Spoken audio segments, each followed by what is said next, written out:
Lee Daniels is working on my biopic. Wow. And so it's going to be a series. Hey, what's going on, folks? I'm Lamont Balder here with Out.com. We are here at the TS. Listen, I'm trying to be focused. We at the TS Madison Starter House grand opening on Trans Day of Visibility. Yes. And I just opened up the house for the girls. You did. First of all, congratulations on that. I feel like this is... Well, shake my hand then. Great to meet you officially. You done gave me some energy here. Where you from? I'm from Virginia originally. Oh, you from Virginia? Virginia Beach, 757. I like men It's from great Virginia. to meet you, as you should. I feel like I met you in passing, but I never had the balls to say anything. So did we hug? I think I've crushed your hands before. And I've been the same person. Same person. We met at the Glad Black Queer Creative Summit in LA. Yes. Yes. And that's when we did. I was drunk that night. You were actually. You were. The green dress. I can confirm. Blonde hair, and I might have had the microphone, and I probably talked trash all night. I can confirm that happened. Yeah, I do. I don't know why that happens. I just was telling my kid over there, I said, bitch, I think I have Tourette's. And then the ladies were in here doing an interview with me, and they said, Madison, you might be on the spectrum. I never thought about that because I really do be trying to contain my personality. Sometimes I try to... Well, hear it out. You don't need to contain it. But I would love to talk to you about today. Obviously, Trans Day of Visibility. If you could, just give us a little insight as to how you feel about this grand opening today. I'm going to be extremely honest. Yes. This morning I was having withdrawals because this is a big thing. Like, this is my house. Like, I'm giving my house to the community. That means people are going to be transitioning in and out of this house. I built a legacy here, but I'm still attached to this house. And so this morning I was like, Madison, what are you doing? What are you doing? This is not like a family that's going to move in here and pay rent. These are girls that are disenfranchised. These are girls that are homeless. These are girls that are trying to find another way in their life. Yeah. What are you doing? This is the ultimate sacrifice in so many ways. Obviously, this is something I don't think everybody could do, but I feel like girls are watching right now. I feel like I want to do something like Maddie did. Mm-hmm. What can they do on a smaller level, maybe with like a budget of $1,000 around that, to I guess, give themselves to the community? Well, here's the thing. I want girls to understand that, you know, the hardest thing that you'll ever do is live out loud. It seems like it's the easy thing to do, yeah, but it's the hardest thing because the first people that are going to rip you apart is your community. I've been since I've been in existence, under heavy scrutiny from my own community. My own community has shamed me, my own community, and that doesn't just mean my community of LGBTQ, it means the black community. My own community has put me on the outside. My own community has othered me when I talk about being queer or trans. They have othered me.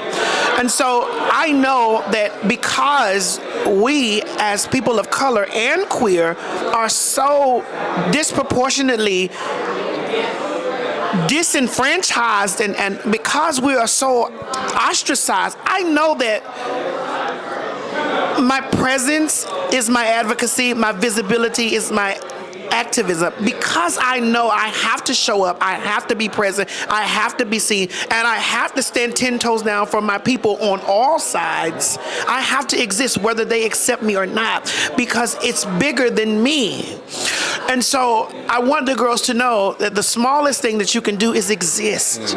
The smallest thing that you can do is live out loud. It might seem like it's small, but come out, do it.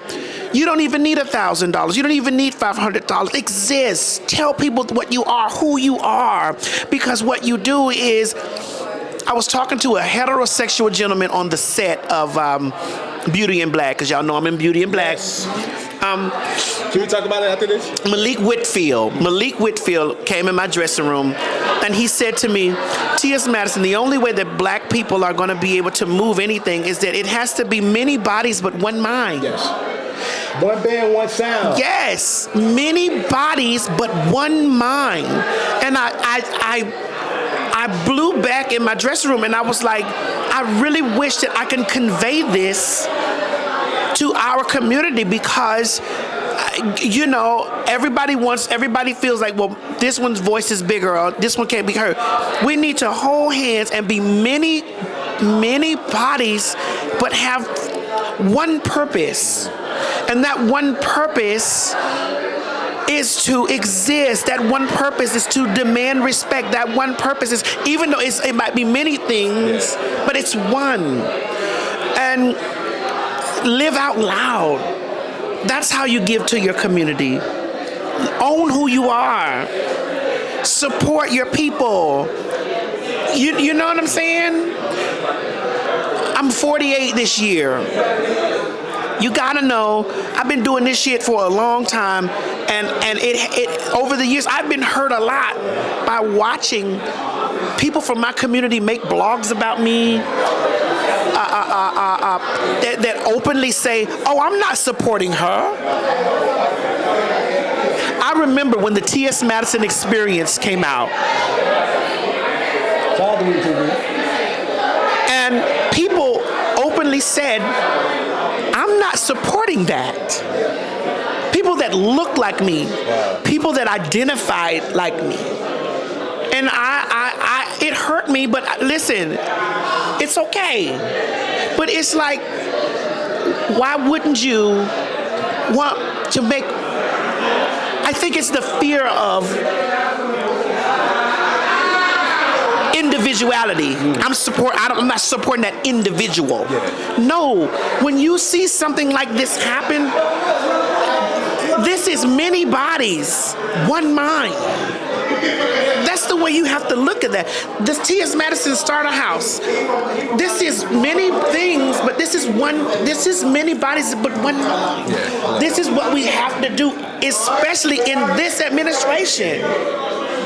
Child, you won't have me up here. No. I appreciate it. We need to hear all of this. I feel like oftentimes there's a lot of directions given, but not coming from the source, right? And to your point, there is a lot that we can do. I think the representation is certainly important.